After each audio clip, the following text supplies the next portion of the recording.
हाँ जी बच्चों, हम अब कर लेते हैं स्टार्ट नेक्स्ट टॉपिक से हेलो एल्केन का प्रिपरेशन। हमने अल्कोहल से कर लिया, हमने एल्कीन से कर लिया, हमने हेलोजन एक्सचेंज मेथड कर लिया और हम आगे कर लेते हैं एल्केन से कैसे हम हेलो एल्केन बना सकते हैं। तो फ्रॉम एल्केन्स है, एल्केन्स ये जो होता है फ्री रेडिकल पाथ से चलता है, फ्री रेडिकल पाथ से ये रिएक्शन चलता है।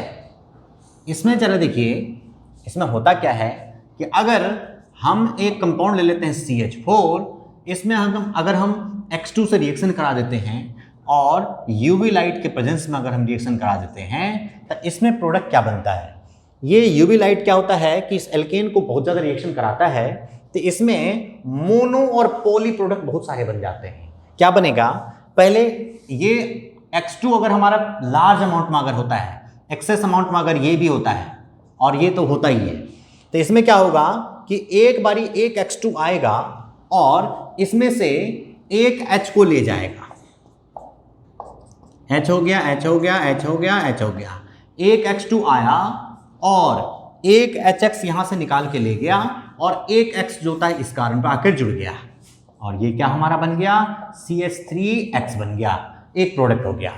और इसके बाद अब हमारा जो ये प्रोडक्ट बन गया, ये क्या करेगा, दोबारा रिएक्शन करेगा X2 के साथ और ये दोबारा रिएक्शन करके दूसरे H को ये दूसरा X ले जाएगा और दूसरा X आकर के इस कार्बन पर आकर जुड़ जाएगा, ये यहां जुड़ जाएगा और ये प्रोडक्ट बना लेगा CH2X2 और प्लस HX बाहर, इसमें भी प्लस HX बाहर। अब हमारा क्या बन गया, CH2X2 बन गया। अब ये CH2X2 क्या करेगा कि नेक्स्ट बार में फिर से ये रिएक्शन करेगा और फिर से ये रिएक्शन करेगा तीसरे X2 से और तीसरे X2 से रिएक्शन करके ये HX यहां से बाहर निकल जाएगा और ये X आकर के इस कार्बन पर जुड़ जाएगा और इसका जो प्रोडक्ट बनेगा CHX3 प्लस HX बाहर। अब इसमें एक H और बच गया, तो ये हम ले लेते हैं यहाँ H, X, X और X यहाँ हो गया, फिर X2 से रिएक्शन हुआ ये और ये वाला जो एक H बच गया ये HX बन करके यहाँ से बाहर निकल गया और चौथा वाला X जो होता है आकर के यहाँ जुड़ गया और ये क्या बना दिया, CX4 हो गया और प्लस HX हो गया। यानी कि इस रिएक्शन में CHX, CH3X, CH2X2 और CHX3 प्लस CX4 ये सारे प्रोडक्ट बन जाते हैं और ये सारे प्रोडक्ट बनने की वजह से ये रिएक्शन यूजफुल नहीं होता है। आपके एग्जाम में क्वेश्चन आ जाता है कि हेलोजनेशन रिएक्शन जो एल्केन का होता है वो अच्छा तरीका नहीं है हेलो एल्केन बनाने के लिए। Why? Because it gives mixture of mono and poly hello product और जिसको सेपरेट करना बहुत ही मुश्किल होता है हमारे लिए, इसलिए हम ये रिएक्शन यूज नहीं करते हैं। फिर भी अगर इस रिएक्शन को हमें यूज करना है तो हम कर क्या सकते हैं, तो उसके लिए क्या कर सकते हैं, जो क्वांटिटी होता है, जो हमारा रिएजेंट होता है X2, इसके अमाउंट को कंट्रोल करके हम यूजफुल कर सकते हैं इस रिएक्शन को।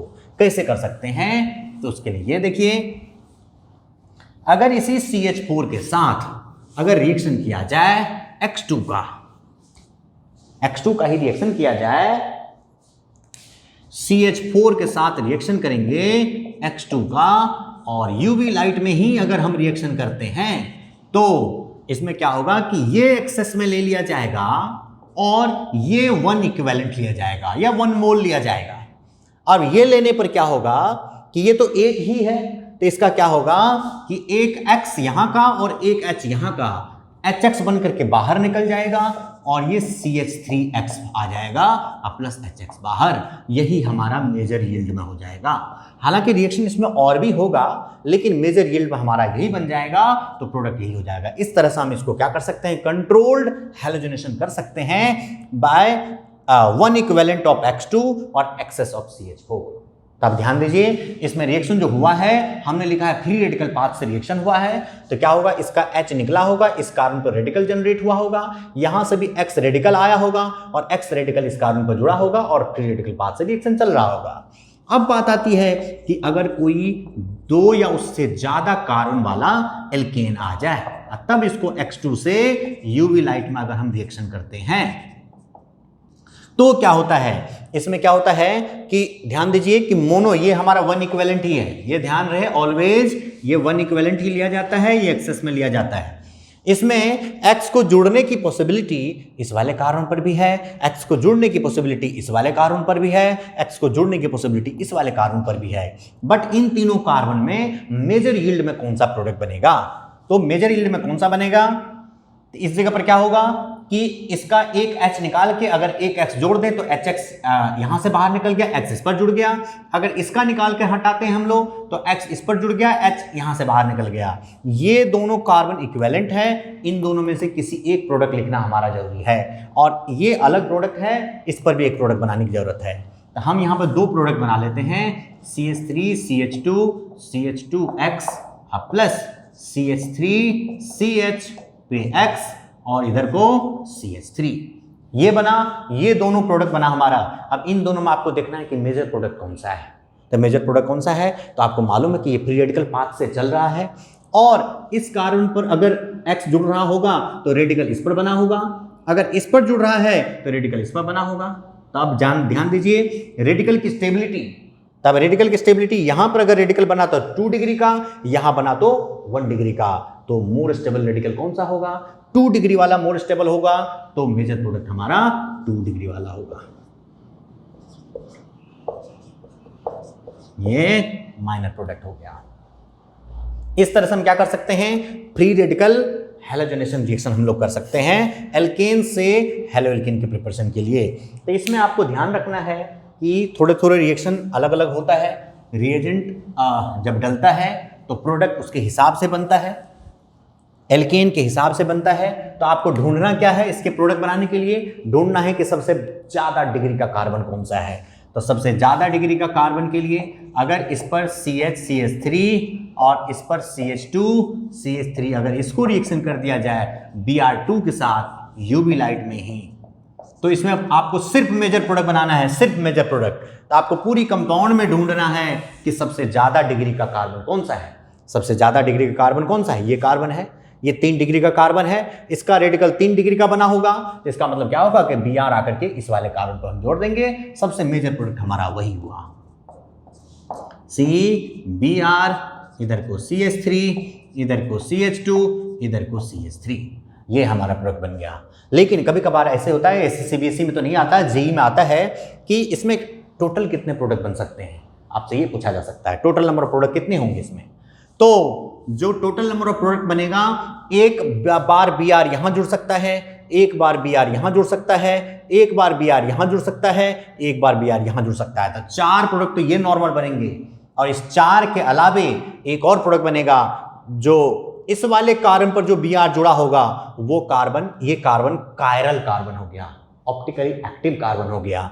तो इस पर जब क्या होगा, Br जब जुड़ेगा तो इसका जो एक प्रोडक्ट बनेगा वो उसका ऑप्टिकल आइसोमर जो होगा वो कुल मिलाकर के आपसे पूछा जाएगा कितने आइसोमर बन सकते हैं इसके। तो टोटल कितने, 4 तो नॉर्मल है और एक एक्स्ट्रा है, 5 आइसोमर टोटल बन सकते हैं इसके। यानी कि total number of isomers formed by bromination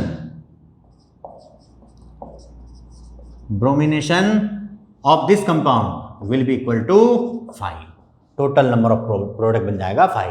अब इसी में अगर मान लीजिए बेंजीन अगर आ जाता है, एलाइलिक कार्बन आ जाता है, तो उन सबको ध्यान रखते हुए कि रेडिकल की स्टेबिलिटी की बात होती है, तो आपसे पूछा जाएगा कि फ्री रेडिकल के हिसाब से जो प्रोडक्ट बनेगा सबसे ज्यादा यील्ड वाला कौन सा बनेगा। अगर मान लीजिए CH3 CH double bond CH2 होता है, इसका अभी हमने रिएक्शन किया भी था, इसको Br2 से अगर यूवी लाइट में रिएक्शन किए जाएं तो ये कार्बन इज एलाइलिक कार्बन, और allylic free radical is highly stable, allylic free radical more stable होता है। तो इसका Br एक आकर के इस कार्बन पर जुड़ जाएगा हाइड्रोजन हटा करके, तो ये प्रोडक्ट बन जाएगा CH2 Br CH double bond CH2। अगर मान लीजिए बेंजीन आ जाता है और बेंजीन के साथ CH2 CH3 यहाँ होता है, इसको अगर Br2 से यूवी लाइट में रिएक्शन कर दिए जाएं तो इसमें पूछा जाएगा Br कहाँ जुड़ेगा, तो this carbon is benzylic carbon and benzylic radical highly stable होता है, बेंजाइलिक कार्बन, और बेंजाइलिक फ्री रेडिकल बहुत ज़्यादा स्टेबल होता है। तो इसमें क्या होगा कि Br इस वाले कार्बन पाकर जुड़ जाएगा, मेजर प्रोडक्ट हमारा ये होगा, तो इसका मेजर प्रोडक्ट ये होगा। इस तरह से और भी आपको क्वेश्चन आ सकते हैं अलग अलग तरीके के, आपको थोड़ा ध्यान देना है फ्री रेडिकल की स्टेबिलिटी का, उसके हिसाब से प्रोडक्ट बनाना है। तो इस तरह से हम क्या कर सकते हैं, एल्केन से प्रिपरेशन कर सकते हैं हेलो एल्केन का। तो चलिए बच्चों, प्रिपरेशन हमने खत्म कर लिया। डिटेल्ड मैकेनिज्म वाला अलग वीडियो होगा, वो मैंने पहले ही आपको डिस्कस कर रखा है, वो हम बाद में करते हैं डिस्कस। एल्केन से हमने हेलो एल्केन का प्रिपरेशन कर लिया, और भी जो प्रिपरेशन बचे हुए हैं वो हम नेक्स्ट वीडियो में डिस्कस करते हैं।